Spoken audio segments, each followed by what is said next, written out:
بسم اللہ الرحمن الرحیم۔ السلام علیکم۔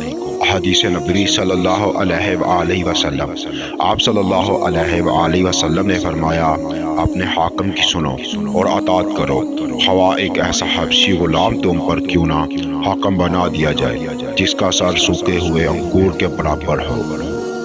رسول اللہ صلی اللہ علیہ وآلہ وسلم نے فرمایا کہ امام لوگوں کو نماز پڑھاتے ہیں، بس اگر امام نے ٹھیک نماز پڑھائی تو اس کا ثواب تمہیں ملے گا، اور اگر غلطی کی تو بھی تمہاری نماز کا ثواب تم کو ملے گا، اور غلطی کا وبال ان پر رہے گا۔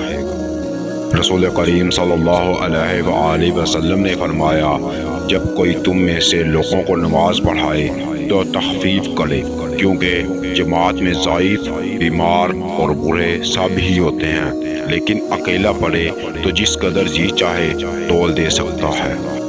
نبی کریم صلی اللہ علیہ وآلہ وسلم سے زیادہ ہلکی لیکن کامل نماز میں نے کسی امام کے پیچھے کبھی نہیں پڑھی۔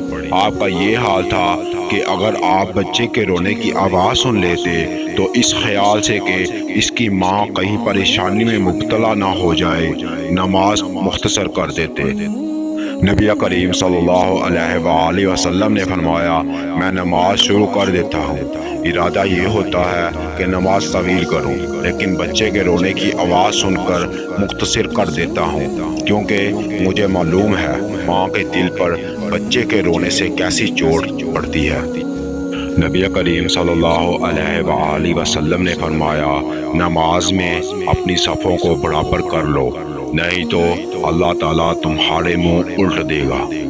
نماز کے لیے تکبیر کہی گئی تو رسول اللہ صلی اللہ علیہ وآلہ وسلم نے اپنا منہ ہماری طرف کیا اور فرمایا کہ اپنی صفیں برابر کر لو اور مل کر کھڑے ہو جاؤ، میں تم کو اپنی پیٹھ کے پیچھے سے بھی دیکھتا رہتا ہوں۔